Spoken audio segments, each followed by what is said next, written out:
The instant I pulled my brand new Rolls-Royce Ghost into the driveway of my newly purchased house, I could feel eyes on me. I hadn't even shut off the engine yet. In my rearview mirror, I noticed her, a middle-aged woman with a sharp blonde bob, oversized designer sunglasses, and an expression that screamed confrontation. She marched across the cul-de-sac with purpose, her pastel cardigan fluttering behind her as if she were charging into battle. Every step radiated indignation, as she'd already decided I was guilty of something.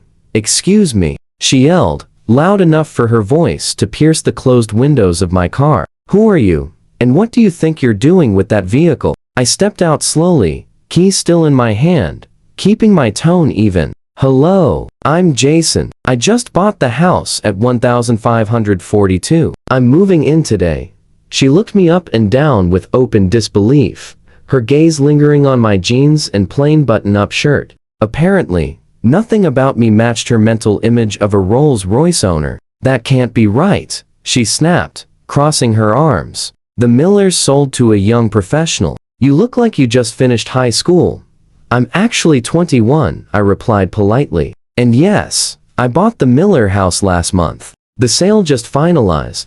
Her eyes hardened as she began circling my car like a predator sizing up prey. "No one your age can afford a car like this unless it's stolen. I'm calling the police. We do not allow criminals in Oakwood Estates." Before I could say another word, she had her phone out and was dramatically dialing 911, never breaking eye contact with me as if daring me to run. I leaned back against my car and waited. This wasn't the warm welcome I'd imagined, but I was used to being doubted. As the founder and president of a tech startup that had recently been acquired for 8 figures, I'd learned long ago not to take ignorance personally. "Yes, officer," she said loudly into her phone, clearly intending for the entire cul-de-sac to hear. "There's a suspicious young man here with a Rolls-Royce that absolutely does not belong to him. I believe we're dealing with a grand theft auto situation at 1542 Oakwood Drive. Please come quickly before he escapes."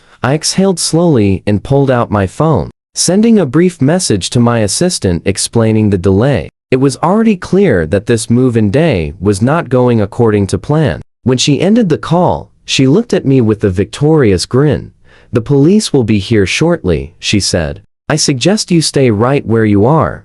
"I'm not leaving," I answered calmly. "This is my home and my car." "But I don't believe I got your name." "Perrin Wellington," she announced proudly, president of the Oakwood Estates Homeowners Association for 6 consecutive terms. "And you definitely don't look like someone who belongs in this neighborhood." Of course, her name was Karen. The irony wasn't lost on me. "Well, Karen," I said evenly, pulling out my wallet, "I am the legal owner of both the property and the vehicle. I can show you my ID, and I also have digital copies of the deed if you'd like." She waved my license away without so much as a glance. "I've seen plenty of fake IDs. The Oakwood HOA has a strict approval process for residents, and I certainly don't remember approving someone who looks like you." Something about the way she said that made my stomach sink. Her suspicious glare lingered on my brown skin just as much as it had on the car. I took a breath and reminded myself that her prejudice was not my responsibility. "HOAs don't approve buyers," I explained patiently. "The sellers accepted my offer, financing cleared, and the sale closed legally. I live here now." Her face turned an alarming shade of red. "We'll see about that. And we'll definitely see about this car. No 21-year-old has that kind of money without doing something illegal. Did you hack someone's bank account? Are you laundering money?" She began pacing again, snapping photos of my car from every angle, including the license plate. A few neighbors had stepped outside, watching the scene unfold with barely concealed curiosity. Karen clearly thrived on the attention. "I've seen scams like this before," she announced loudly, performing for her audience. Young people showing up with luxury items they couldn't possibly afford. "Next thing you know, drugs are being sold in our quiet neighborhood." Not on my watch.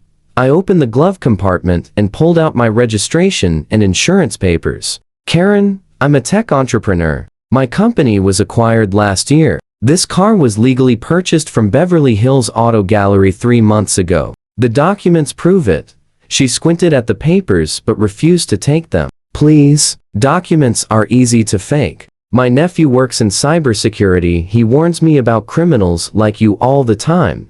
At that moment, 2 police cruisers rolled into the cul-de-sac. Karen's scowl instantly transformed into smug satisfaction. She straightened her cardigan and adopted a helpless, victimized stance as the officers approached.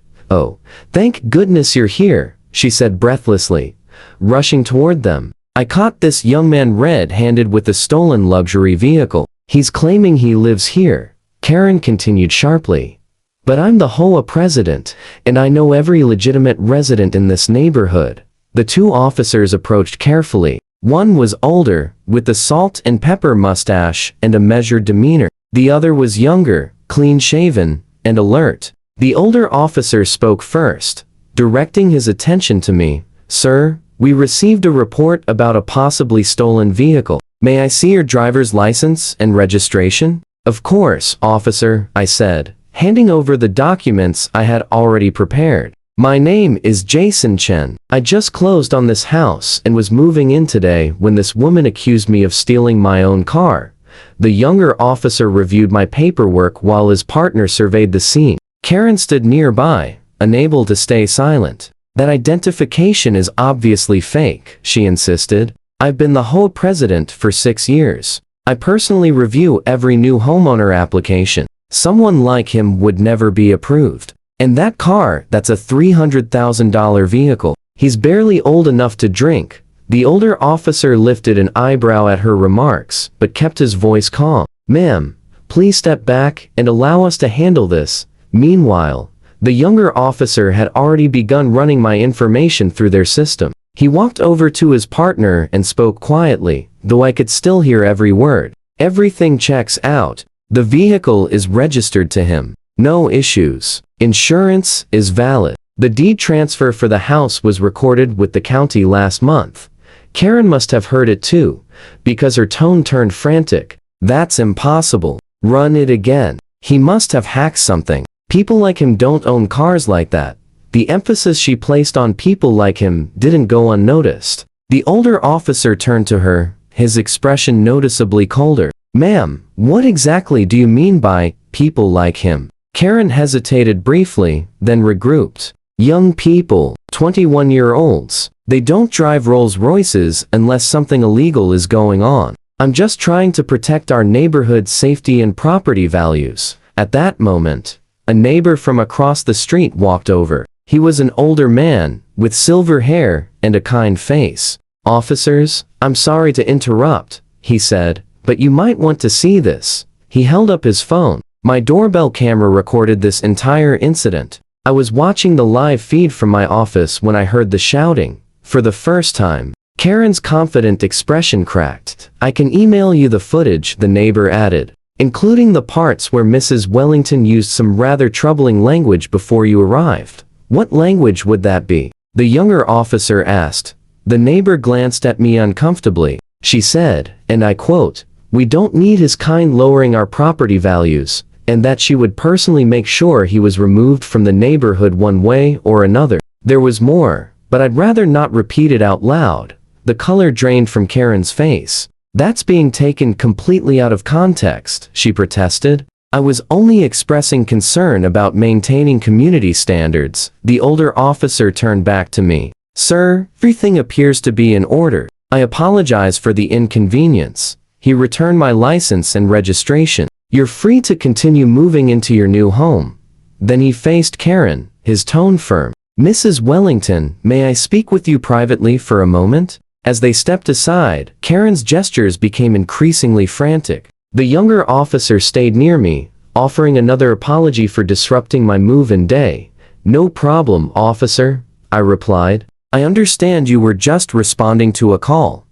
By now, more neighbors had gathered. I noticed several of them watching Karen with visible disapproval. The atmosphere had shifted completely. After several minutes, the older officer pulled out his notepad and began writing. Karen's voice suddenly shot upward. "You can't be serious. I was doing my civic duty. I'm the HOA president." What happened next stunned everyone on the street. The officer calmly began reading Karen her Miranda rights. She stood frozen, disbelief etched across her face.